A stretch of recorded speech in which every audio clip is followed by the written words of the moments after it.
Well, as part of commemorating Youth Day, I have some vibrant young people with me in studio today. I have Mbongiseni Tabe, who is from Boitumelong Secondary School. Next to him is Otshepeng Tladi from Prestige College. And next to her is Oyama Mambi from Halfway House Primary School. We also have Shama Rapo from Sunrise Christian School, as well as another Oyama, but Oyama Sitoto from Centurion Christian School. I hope I said your name properly. Yes, yes. Welcome, guys. Well, do you all know who Hector Peterson is? It's a bit of a quiz. And why do we celebrate June 16? Well, I think we celebrate youth, Youth Day? Youth Day, to just celebrate the children who died fighting for equal rights and also for a better education. And yes, I know Hector Peterson. He died at a very young age, also fighting for a better education. And yeah. Who wants to add to that definition? I see Sepe wants to reach out to the microphone there. We celebrate Youth Day because it reminds us of the blood that was shed for us to have the kind of education that we have right now, to have the opportunities that we have right now. It is the blood that was shed in order for us to be able to communicate with the rest of the world and in order to just give us the world, let it be there for us to conquer. Now, I'm sure growing up, you've all heard your parents, whether your mom or your dad or even your uncles or aunts saying, when I was your age, you know, we did this, we did that. So what are those stories that your parents or family have told you about how things were when they were young people compared to how life is for you? Compared to how life was for me, for my parents always told me that life was hard and they never really got everything that they wanted because there were like limits. They had limits, and now compared to me, I don't have limits because of the past youth. We can do anything we want. And you? Okay, deliberately from what my parents are living and what I live, my parents couldn't get everything they wanted, but then we have technology, phones, and everything. But then most of the time we use those things to the wrong decisions and we make wrong decisions from time to time. But then we have our parents to guide us using those kind of stories, telling us, no, we used to do this, we used to do that. But then some of us don't really take it to mind. You're just like, parents, whatever. Like, really now, this is the 21st century, don't care about those things. But then just to look back at it, it actually really helped our parents to look at them from the time they were young. They were doing it for us and for our future. And I think we should really take those stories to our mind because, like, maybe we should also be like our parents, try to live a normal life and try to see if we can live a month without our phones because, like, that would really help us to focus on our education most of the time. I'm not sure if I can stay a whole day without my phone. What about you, Mbongiseni? Our parents has been sharing stories since from the past. So all it's all about today is us. There were barriers. There were barriers in the past, restrictions to better education. That's why leaders like Hector Peterson fought for equal education. So all I'm trying to say is pessimism is an emotion, not just a philosophy. So as youth of today, knowing what's wrong doesn't imply that you are right. So all I'm trying to implement is that if we as youth, we take education as a serious thing and do better than what they didn't do better in the past. So our parents had that challenge and today we don't have that challenge. Everything is quite easy today. Okay. That's my thought of that. What's happening? The only story I can remember is that my dad had a few siblings, like almost 5 siblings, and they had only one pair of school pants. So the earliest bird had the opportunity to wear those pants, yeah. So if you wake up early, you get to wear the school pants, and then Yeah. everyone else has to just wear whatever else they can wear. Yeah. Wow, that was rough days. What about you? My mom used to tell me that in the past, the black people were separated, and that there was only a university for black people, and then there was a specific university for white people. But now you see black and white people are united, and that's actually a better world. South Africa has changed a lot because of that, because of the youth of 1976. So you kind of have a greater appreciation for what you have now because of the stories your parents have told you and what you've actually read in the history books, right? Yes. All right. Now, let's go to your futures. You guys, some of you are in matric. I know some of you are in grade 7, grade 8. When you leave high school, what do you want to become and why that specific career choice? I want to become a civil engineer, mostly because it requires math and science, which are both fun, and also sometimes math. Yeah. But yeah, it's fun. And also, I like going to construction sites, seeing how things are done. Even in my family, I have an uncle who's a civil engineer, and it just looks like a fun job to do.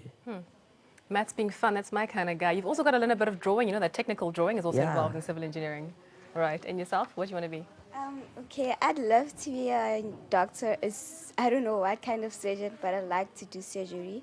I like studying the human body. It's fascinating to me and everything. And I like helping people, just to know that there's some people who need better health and everything, and that I'll be there to help in any kind of way. So my kind of people. Oyama? When I leave matric, I'd like to be a neurosurgeon. I want to be a neurosurgeon because I'm curious about what happens in the mind. Like, people think differently and we don't know what's happening. There's people that are mean. There's people, what makes you be like that? People say it's genes, but I'm not really sure about that. I'm sure it's true, but also because I like helping people, and in South Africa there's a little people that are neurosurgeons. Most of them are from other countries, and I'd like to represent South Africa being a neurosurgeon. Well, I look forward to reading some research papers written by you to let us know what exactly makes people behave the way that they do. I aspire to be a television presenter and a producing guru, broadcasting guru. I'm planning on studying film and television or Bachelor of Arts in Dramatic Arts. And I love this career because there's one thing about South Africa. We are enriched with talent and we have a lot of stories to tell. We need to take charge and tell our own stories and not let other people come and tell our stories. And broadcasting and television employs a lot of people, and it can address the issue that we have unemployment in our country. So, yeah. We can stop. I can go back to high school, and you can come sit here. Any It's fine. day, any day. What about you? I would like to become an economist. Matter of fact, I will be an economist. The reason that I want to be an economist, firstly, I'm in love with economics, which is I'm doing currently. Wow. So as South Africa, we need to have those people from in our country, not to depend to depend to those people who from America to buy all the stuff. So I think that's MEC's vision of how things that implementing the tablets or the technology to create or to develop us as students to become something I want to be. So being economist to collect data, to analyze the current of our country, that's what I'm passionate about. Wow.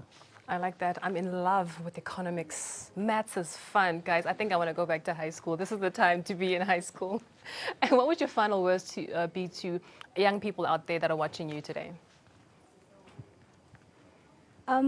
Go for your dreams. Do whatever you love because there's nothing stopping you. You can be the best that you can be. And listen, there's no limits. The sky has no limit because there's fingerprints on the moon.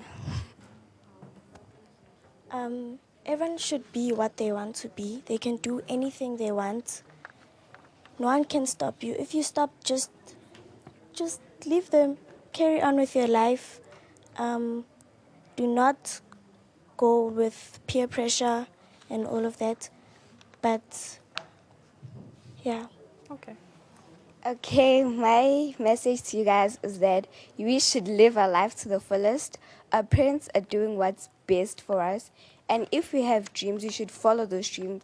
Work as hard as we can. Because, like, sitting on the couch, being busy with our phones is not going to bring those dreams to us.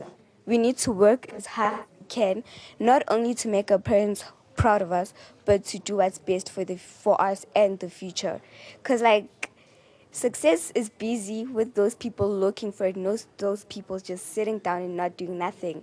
So, like, we shouldn't let people let us down, because, like, if we stop, we should take a break, and then after that break, we should continue, not just stop and give up.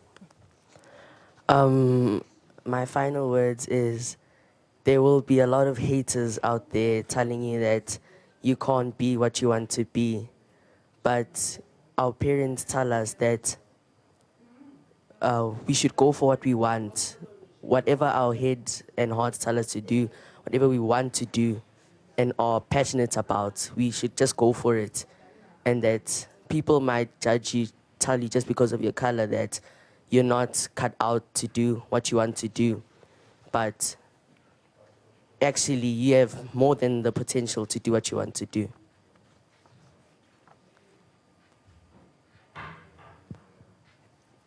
Oh, okay. My message to you guys is that barriers were broken in 1976. So it's our chance or it's our time to make sure that we do what we have to do. You must be passionate about what you want. Don't depend on what happened in the past. You can hear people say, now we are free, we have freedom in our country, but forgetting that that freedom goes with responsibilities. So all I'm trying to implement is that you must be passionate about what you want. Don't let everything stop you.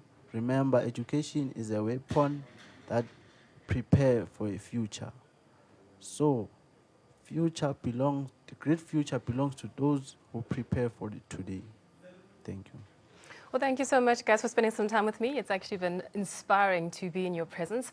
I'll leave you now with the words of Otsepe Ntladi. She says that the sky's not the limit because there are fingerprints on the moon.